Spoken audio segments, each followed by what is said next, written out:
If you have $2,000 available and you're looking for business ideas, you may have more options than you think. The important thing isn't finding somewhere to spend the entire $2,000. It's finding a business you can realistically start, market, operate, and grow without taking on unnecessary overhead. When most people think about starting a business, they picture something expensive. A storefront, inventory, equipment, employees, insurance, and thousands of dollars in monthly expenses. But you don't necessarily need a traditional business setup to become an entrepreneur. With a $2,000 investment, you could explore several different types of businesses, especially if you're willing to operate from home. You could consider freelancing, consulting, tutoring, reselling, content creation, digital products, social media services, local service businesses, online businesses, or different forms of direct marketing. The right choice depends on your skills, available time, interest, financial situation, and how you're planning to find customers or prospects. That's something people sometimes overlook. Starting the business is only one part of the equation. You also have to market it. You could have an incredible product or service, but if nobody knows your business exists, generating revenue becomes much more difficult. That's why I pay close attention to the marketing side of any business opportunity I'm considering. One business model I'm personally building uses a marketing method that's been around for generations: direct mail. It's called Mailbox Money Blueprint. Mailbox Money Blueprint is a home-based direct mail business opportunity built around using physical mail to introduce potential prospects to the business. And if you're specifically researching business ideas with a $2,000 investment, there's a $2,000 participation level available. But there are also lower participation levels of $250, $500, and $1,000. That means someone doesn't necessarily have to start at the highest level simply because they have $2,000 available. You can evaluate the different participation levels, consider your financial situation, and determine what makes sense for you.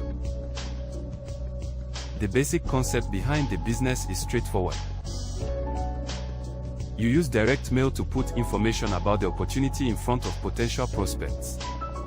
Those prospects can review the information, learn how the business works, and decide whether they are interested in participating. But what makes direct mail particularly interesting today is that you don't have to depend entirely on physical mail. We are operating in an era of websites, social media, video marketing, email, search engines, and artificial intelligence. That means traditional direct mail can become one part of a broader marketing strategy.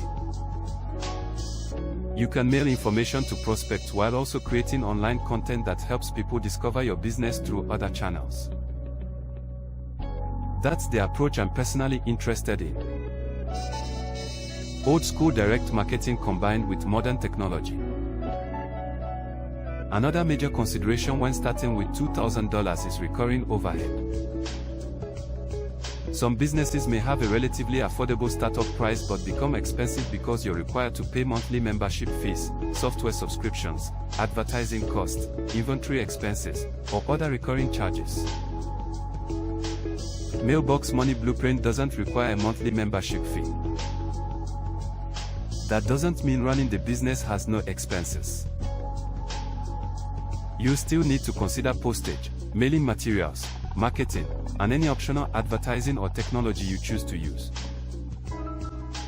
That's why I wouldn't automatically spend every dollar of a $2,000 startup budget. Keeping some working capital available can give you room for marketing and other operating expenses after you've started. And there's something else that's extremely important. Investing $2,000 into a business does not guarantee you'll make money. There are no guaranteed results. Your results can depend on your marketing, consistency, expenses, decisions, effort, skills, and how effectively you operate the business. That's true whether you're investing $250, $2,000, or significantly more.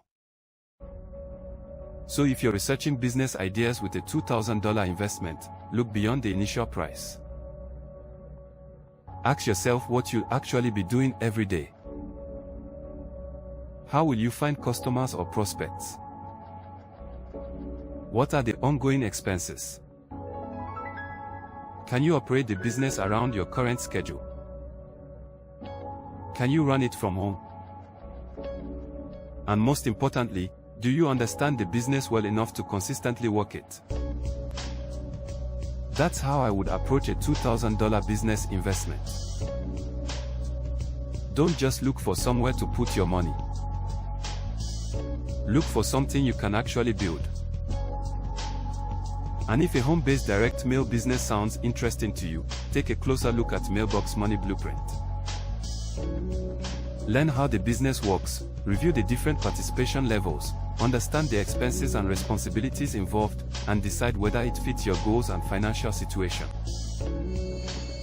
Because having $2,000 gives you options. The goal is choosing an option that gives you a realistic starting point and a business you're prepared to consistently